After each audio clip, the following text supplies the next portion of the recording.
Uma pergunta também que eu queria fazer para o Diego é em relação a vinhos puristas, vinhos com mínima intervenção. Essa é uma técnica que vem cada vez mais sendo empregada aí no mundo do vinho e que gera alguns contrapontos aí, nem todo mundo gosta, né? Pet net, enfim. Como você vê essa questão aí? Você gosta? Como você vê a qualidade? É uma questão meio polêmica, então, né? Exato, tava demorando. Tava faltando uma polêmica. Tava faltando. Não foi a Kelly que mandou essa pergunta, não. Eu gosto de vinho bom. Se o vinho na minha taça é bom, para mim, Diego, como consumidor, pouco me importa se aquele vinho é natural, orgânico, biodinâmico, convencional, radioativo. O vinho é bom, beleza. A parte disso, nós temos uma questão moral e ética. Que, claro, o quanto mais sustentável for a produção agrícola, não só do vinho, mas de todos os alimentos, melhor. Né? Então, o quanto menos você puder explorar e exaurir de recursos naturais na produção do seu vinho, o quanto mais bem integrada essa produção puder estar, não só com a natureza, mas também com a sociedade, valorizando o pequeno produtor, o produtor artesanal, melhor. Nesse sentido, eu gosto de bons vinhos, sendo eles naturais, né? E tenho com um pouco mais de frequência provado e degustado e visitado e consumido com prazer vinhos ou naturais ou de mínima intervenção. O meu parêntese é com quem adota qualquer uma dessas visões de forma radical, né? De forma purista, quase que exagerada. Xiita. Eu não iria usar esse termo porque é um pouco ofensivo com os xiitas que não tem envolvimento com radicalismo, que é o respeito religioso que a gente precisa ter. Caramba! Mas eu entendo o peso do termo xiita. E aí você tem duas vertentes. Você tem, primeiro, quem adota uma postura radical, então só é bom se for assim. Não quero mais saber do vinho se ele não for natural e feito à luz da lua. E do outro lado, que é a pessoa que abraça a filosofia como uma forma de deixar de lado a técnica. E que faz um vinho ruim, mas não faz um vinho ruim porque o vinho é natural. Faz um vinho ruim porque não sabe fazer vinho. E daí abraça esse discurso de, não, mas é a expressão da natureza. Cara, o seu vizinho lá tá fazendo um vinho que é a expressão da natureza, que é bom pra caralho. Vai lá aprender com o cara, em vez de ficar fazendo esse vinho todo cheio de volátil, todo estragado aí. E vender defeito como virtude, Vender né? defeito como virtude. Isso para mim eu não aceito. Vinho bom é vinho bom, vinho ruim é vinho ruim. Se o vinho for bom e tiver um discurso positivo, e mais do que discurso, se ele for positivo no sentido das causas que ele defende, filosóficas, religiosas, políticas, whatever, bacana, acho ótimo. Agora, se o vinho só tiver isso e o que eu tenho aqui na minha taça é ruim, desculpa, eu não vou beber coisa estragada só porque o discurso é bonitinho. Legal.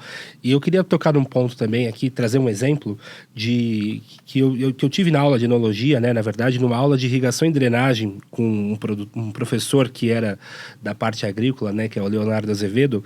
E ele fez o estágio dele na Califórnia, né? Mais especificamente ali no Napa Valley, que é a Disneylândia do vinho. E os Estados Unidos é o quarto maior produtor do mundo.